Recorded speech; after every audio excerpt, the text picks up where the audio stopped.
কেমন আছেন সবাই?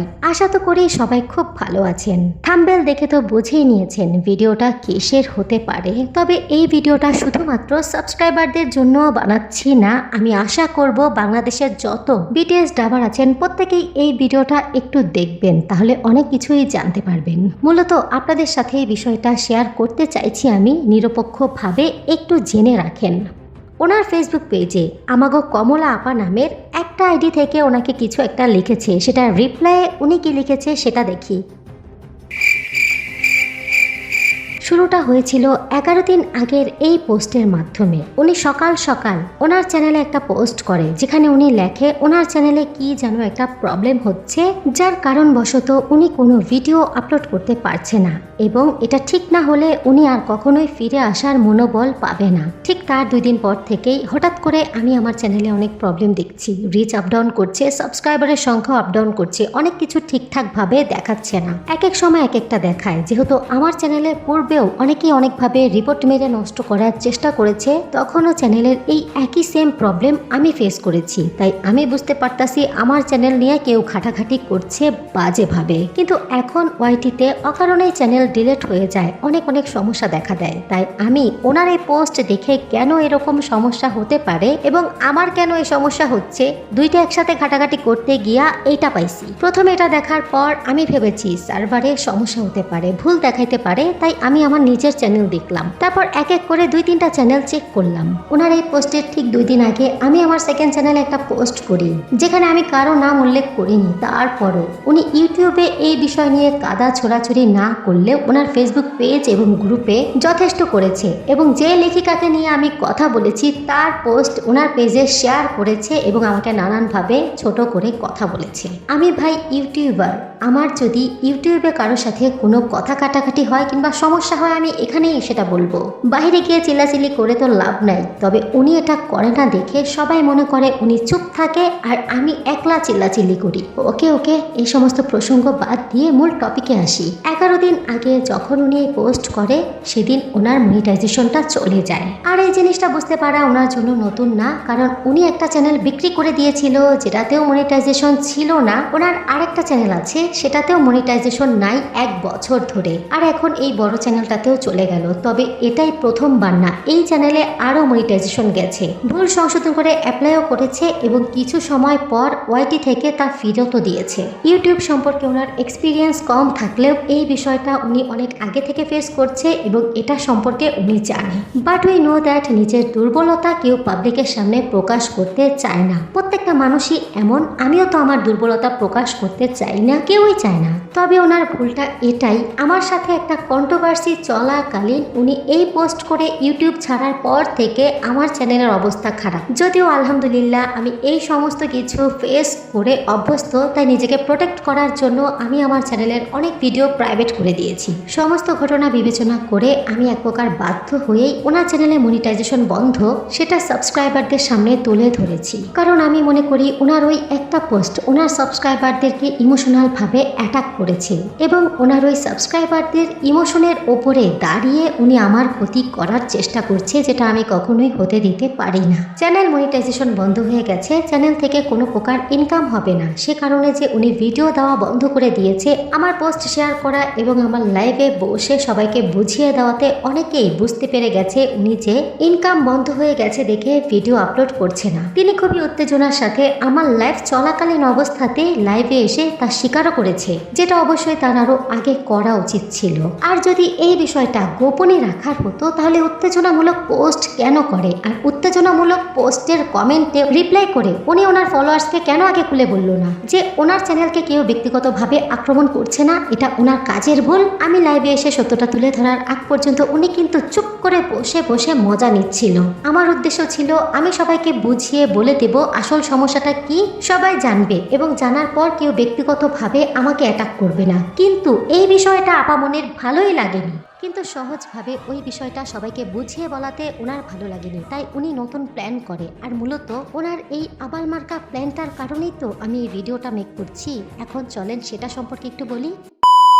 আমি লাইভ করে ওনার সত্যটা প্রকাশ করার পরে হাবিবা আক্তার নামের একটা সাবস্ক্রাইবার ওনাকে কমেন্ট করেছে, এবং সেই কমেন্ট পড়ে আপামনি স্বীকার করেছে ওনার চ্যানেলের মনিটাইজেশন চলে গেছে এবং স্ট্রাইক খেয়েছে।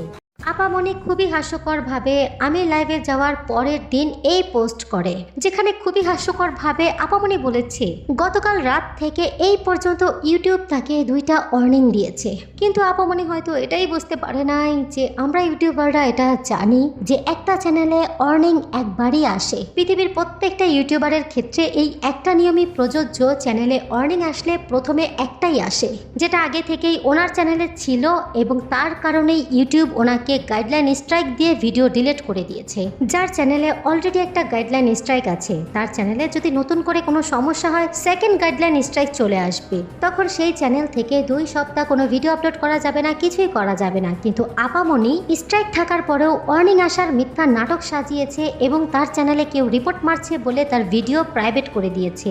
বোকা আপামনি এক ঠেলে কিন্তু 2 পাখি মেরেছে। আমার সাথে কন্ট্রোভার্সির বাহানা করে ভিডিও প্রাইভেট করে রেখেছে, কারণ তার চ্যানেলে তো ইনকাম নেই, ভিডিও থাকুক আর না থাকুক। আর দ্বিতীয় হচ্ছে এই নাটক করে আমার পিছনে কিছু আবাল মার্কা কুত্তা লেলিয়ে দিয়েছে যাতে আমার বালও ছিঁড়া যাচ্ছে না। কিন্তু আপা একবার ভেবে দেখেন, আপনার এই কাহিনীটা সাবস্ক্রাইবাররা না ধরতে পারলেও ইউটিউবাররা কিন্তু ঠিক ধরতে পারবে। আর এখন আমার ভিডিওর মাধ্যমে সবাই আরো জানতে পারবে সবার কাছে আপনার ইমেজটা কি রইল।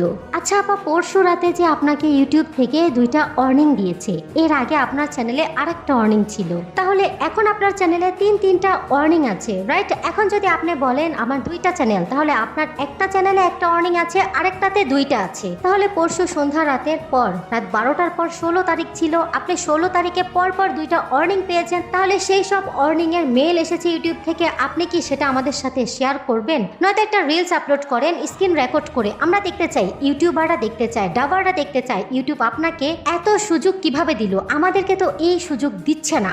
যেহেতু আপনি গাইডলাইন স্ট্রাইকের ভিডিও স্ক্রিনশট মেরে আপনার সাবস্ক্রাইবার কিংবা ফলোয়ার্সের সাথে শেয়ার করতে পারেন, আমার পেছনে কুত্তা না ছেড়ে দিয়ে প্রুফটা দিয়ে দেন। আপনি প্রপারভাবে স্ক্রিনশট মেরে পোস্ট করেন, নয়তো স্ক্রিন রেকর্ড করে শেয়ার করেন। 16ই মে রাতে আপনাকে যে 2টা ওয়ার্নিং দিয়েছে ইউটিউব থেকে, সেটার জানি দেবেন না, কখনোই দেবেন না, কারণ এগুলো তো হয়ই না, এগুলো তো সব মিথ্যা বানোয়াট। ইউটিউব থেকে এই রকম কাহিনী কখনোই ঘটে না। সাবস্ক্রাইবার্স, আপনারা চাইলে ইউটিউবে সার্চ করে করে দেখতে পারেন, গবেষণা করতে পারেন এই প্রসঙ্গে যে একটা চ্যানেলে ওয়ার্নিং একটাই আসে।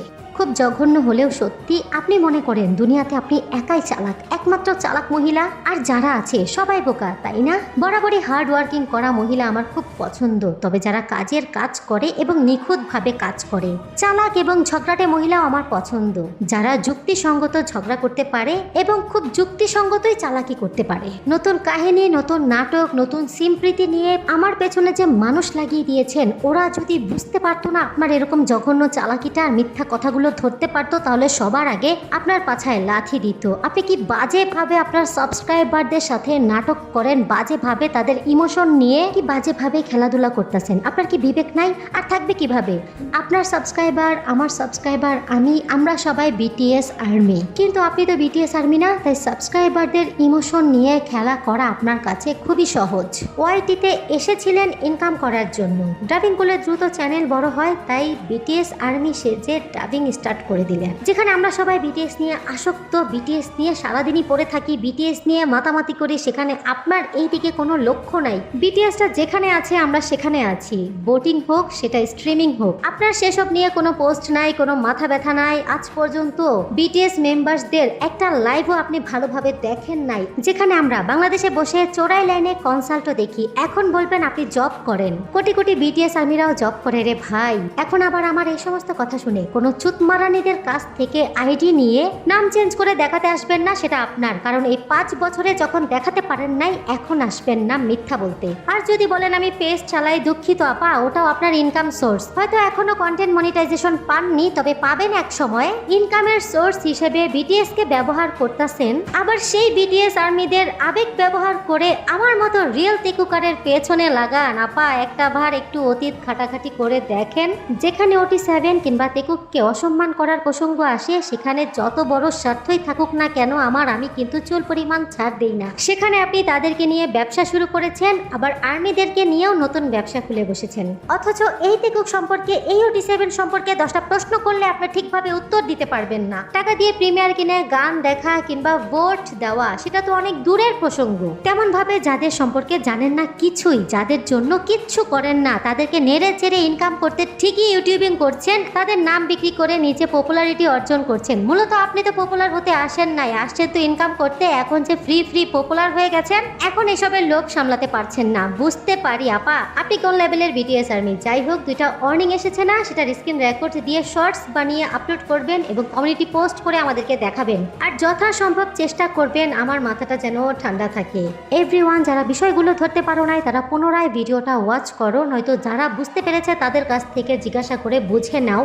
আমরা সবাই অপেক্ষা করব ওনার চ্যানেলে 16 তারিখ রাতে যে 2টা অর্নিং দিয়েছে সেটার পোস্ট এবং রিলস আপলোড হবে সেটার জন্য। এটাই বলার ছিল। সবাই ভালো থাকবেন। আল্লাহ হাফিজ, লাভ ইউ, বাবাই।